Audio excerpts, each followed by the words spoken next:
Will Chelsea return to the top four, or will Brighton and Hove Albion land their first ever win at Stamford Bridge? Watch until the end of this preview to hear all of my thoughts on tomorrow's match.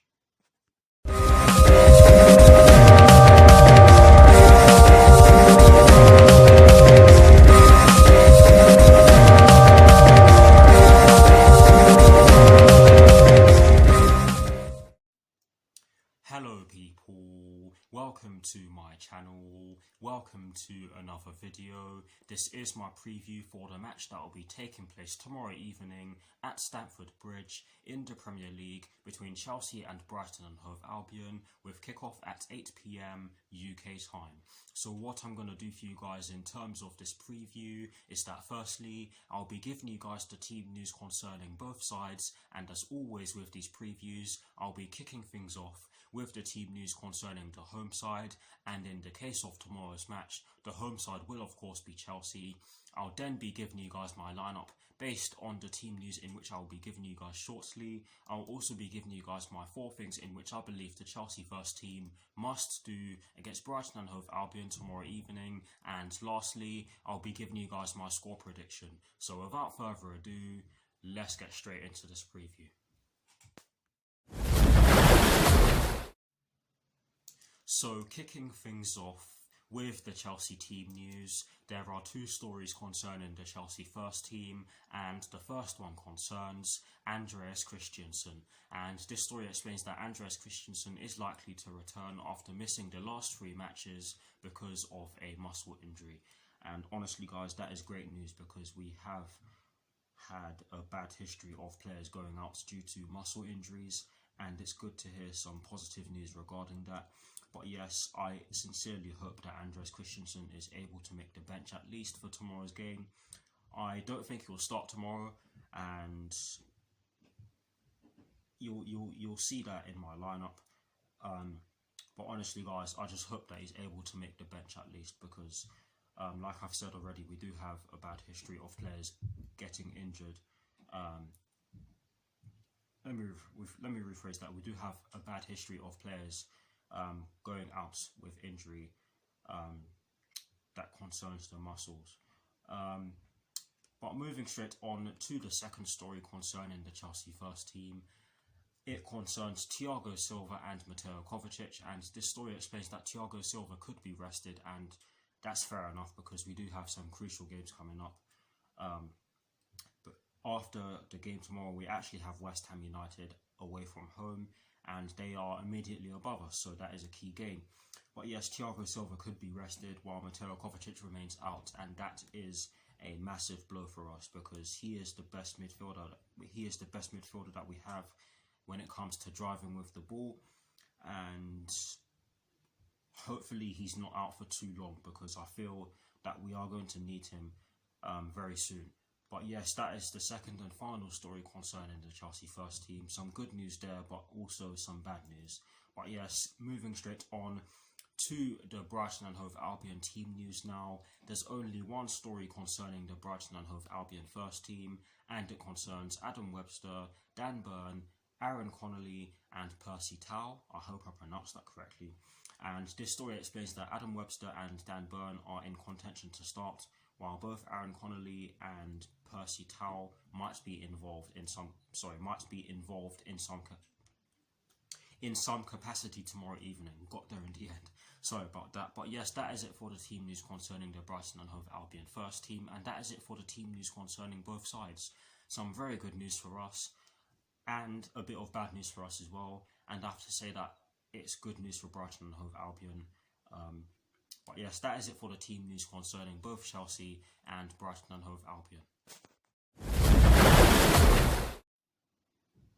Now for my lineup, and as always, starting off with the formation. I have chosen to go with a 3-4-3/3-4-2-1.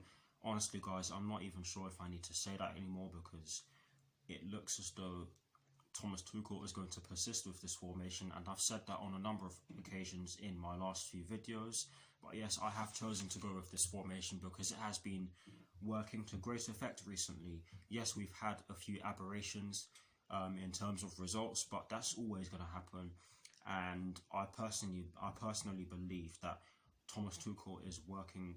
I personally believe that Thomas Tuchel is cooking up something special with this formation just now. So long may it continue. And yes, that's why I've chosen to go with it. But in terms of the personnel that I have chosen for my lineup, I have gone with Edouard Mendy in goal. I've gone with a back three of Cesar Azpilicueta, Kurt Zouma, and Antonio Rudiger, and I have chosen to go with that. Back three because I personally don't see Andreas Christensen being rushed back into the team, especially when you consider the games that we have coming up. But yes, that's the back three I've gone with. I've gone with a midfield four, including the wing backs from right to left of Callum Hudson-Odoi, purely because of the fact that Reece James does need a rest. He's been playing a lot of games recently. But yes, I've gone with Callum Hudson-Odoi, Jorginho, N'Golo Kante, and Ben Chilwell. And I know that I say that Reece James does need a rest, and I have also gone with Ben Chilwell, but I just don't see Marcos Alonso playing right now, even though he's a natural wing back. But yes, that's the midfield four that I've gone with, and I have chosen to go with a front three from right to left of Mason Mount, Kai Havertz, and Christian Pulisic. And I'm not going to lie to you guys, picking a front three was really difficult because the front three that played against Manchester City on Saturday played really well and caused Manchester City all sorts of problems. It was actually a front two at times, but yes, I wouldn't be surprised if Thomas Tuchel fielded the same front three that played against Manchester City. But any lineup that Thomas Tuchel fielded should be enough. But honestly, guys, that's the lineup that I've gone with. Please, guys, do put your lineups in the comment section below. And as always, I will do my very best to respond. But here is a graphic showing you guys the formation that I have chosen and the players that I have chosen for my lineup.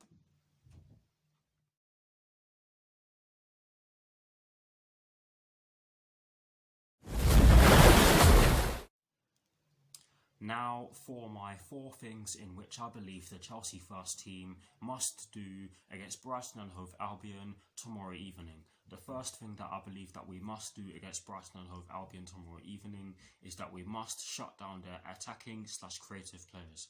Brighton and Hove Albion may be near the relegation zone, but honestly, guys, in the reverse fixture, if it's anything to go by, their attacking players are talented and they can cause any team problems.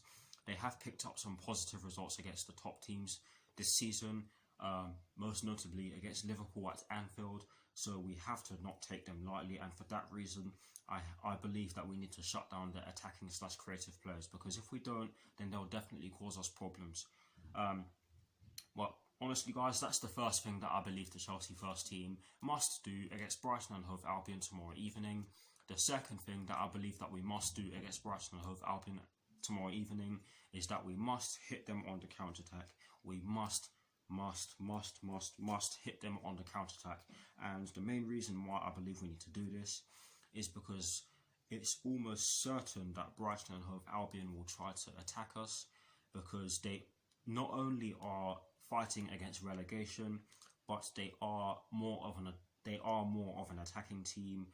Now they are under Graham Potter, and they will look to score goals. So we have to try and be solid at the back and hit them on the counter-attack when they lose the ball, because if we don't, then I personally see us finding it a bit more difficult than needs be to score if we don't try to hit them on the counter-attack. And I hope what I just said made sense, or makes sense, shall I say. But yes, I think that we should be trying to hit them on the counter-attack, and I personally believe that we can do it because we did it against Manchester City and we've done it against some of the top teams in Europe. So yeah, that's the second thing that I believe the Chelsea first team must do against Brighton and Hove Albion tomorrow evening. The third thing that we have to do against Brighton and Hove Albion, in my opinion, the third thing that I believe that we must do against Brighton and Hove Albion tomorrow evening is that we must be aggressive. Honestly, guys, Brighton and Hove Albion are a good side. They are a good attacking side. Yes, they may be sitting uncomfortably near the Premier League. Sorry, guys. They may be sitting in a position where they are close to the relegation zone, but honestly, guys, they are an aggressive team. They have some good players in their squad as well, and on their day, they can beat anyone. So we have to be aggressive, and we have to not show them too much respect, because if we do, then we could so easily see this game slip from our hands, or go out of our reach, shall I say. I don't want to underestimate Brighton whatsoever, but yes, that's the third thing that I believe that we need to do against Brighton and Hove Albion tomorrow evening. And the fourth and final thing that I believe that we must do against Brighton and Hove Albion tomorrow evening is that we must score early. Now, the main reason as to why I believe we need to do this is because we do have some key games coming up, and we don't want to expend too much energy, and it would be nice if we were able to get the job done inside inside the first few stages of the match. Sorry about that. Because we do have a key game against West Ham United coming up, and we do have our semi-final first leg coming up next week. So energy levels do need to be high for that reason. And yes, that's also why I believe that we need to score early. But yes, that's the fourth and final thing that I believe we must do against Brighton and Hove Albion tomorrow evening. And those are my 4 things that I believe the Chelsea first team must do against Brighton and Hove Albion tomorrow evening. Please, guys, do put your 4 things in the comment section below, and as always, I'll do my very best to respond. Sorry about my voice. Something's just happened to my throat, but anyways, I'll let you guys move on to the next part of this preview. Now, to conclude this preview, I am going to give you guys my score prediction. Honestly, guys, Brighton and Hove Albion have never beaten us at Stamford Bridge, and they are the only team in the Premier League, I think, to have never scored at Stamford Bridge, which is astonishing when you consider the players they have or have had over the years. But yes, I can see that breaking tomorrow, because Brighton and Hove Albion are fighting against relegation, and they are going to want to get a positive result for that reason. But I do believe that we have a strong enough squad to go out there and get the job done at Stamford Bridge tomorrow evening. I wouldn't be surprised if we conceded, because it's just football. We're going to have to concede at some point. And honestly, I just hope that we're able to get the job done as quickly as possible. But yes, I have chosen to go with a 3-1 Chelsea win, because I do believe that we have what it takes to go out there and get the job done against this Brighton and Hove Albion team. But I am not expecting it to be easy whatsoever, because like I've just said, or like I've said quite a few times in this preview, Brighton and Hove Albion are battling against relegation, and they are almost safe, in my opinion. So we have to take this game very seriously. And in addition to that, we are still chasing a Champions League place. And I'm not going to get into the European Super League rubbish in this video, because that's a separate video for you guys. But yes, that's why I have gone with a 3-1 Chelsea win. Please, guys, do put your score predictions in. God's sake. Please, guys, do put your score predictions in the comment section below, and as always, I'll do my very best to respond. That is it for this preview. I hope you all enjoyed it. Please do like, comment, and subscribe to my channel if you're new, and I'll see you all very soon for some more videos. Come on, you Blues, and peace.